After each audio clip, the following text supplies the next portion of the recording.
2025 সালের সেপ্টেম্বর থেকে যুক্তরাষ্ট্র জুড়ে অভিবাসন অভিযান জোরদার করার পর US department of homeland security বা ডিএইচএস এর অভিযানে এখন পর্যন্ত 13 জন গুলিবিদ্ধ হয়েছেন।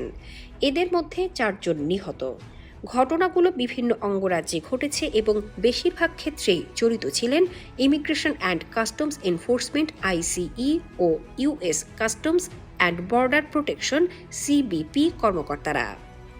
সবচেয়ে আলোচিত ঘটনা মিনিয়াপলিসে জানুয়ারিতে ফেডারেল এজেন্টদের গুলিতে নিহত হন 2 মার্কিন নাগরিক, অ্যালেক্স পেট্রি ও রেনি গুড। দুজনেরই বয়স 37। সংবাদ মাধ্যমের প্রকাশিত ভিডিও ফুটেজ সরকারি বর্ণনার কিছু অংশের সঙ্গে অসামঞ্জস্য দেখিয়েছে বলে জানিয়েছেন এনবিসি নিউজ। আরেকটি গুরুত্বপূর্ণ ঘটনা ঘটে ইলিনয়ের ফ্রাঙ্কলিন পার্কে। সেখানে আইসিই কর্মকর্তারা গাড়ি থামানোর সময় সিলভেরিও ভিয়েগাস গনসালেস নামে এক অভিবাসী গুলিবিদ্ধ হয়ে মারা যান। ডিএইচএস দাবি করেছে সিলভেরিও ভিয়েগাস গাড়ি দিয়ে একজন কর্মকর্তাকে আঘাত করেন এবং তাকে টেনে নিয়ে যান। এরপর আত্মরক্ষার্থে গুলি চালানো হয়। তার ময়নাতদন্তে ঘাড়ে গুলির আঘাত পাওয়া যায়। 13টি ঘটনার মধ্যে অন্তত 7টিতে কর্মকর্তারা চলন্ত গাড়ির দিকে গুলি চালিয়েছেন। আইন প্রয়োগ বিশেষজ্ঞরা বলছেন 1990 এর দশক থেকেই যুক্তরাষ্ট্রে এই কৌশল সীমিত করার চেষ্টা চলছে, কারণ চলন্ত গাড়িতে গুলি চালালে নিয়ন্ত্রণ হারিয়ে আরও প্রাণহানি ঘটতে পারে।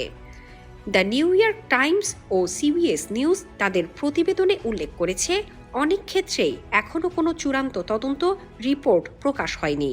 ডিএইচএস জানিয়েছে প্রতিটি গুলির ঘটনা পর্যালোচনা করা হয় এবং প্রযোজ্য আইন অনুযায়ী তদন্ত চলছে, তবে এখন পর্যন্ত কোনো প্রকাশ্য সিদ্ধান্ত জানানো হয়নি গুলি চালানো যৌক্তিক ছিল কিনা বা কোনো কর্মকর্তার বিরুদ্ধে ব্যবস্থা নেওয়া হয়েছে কিনা।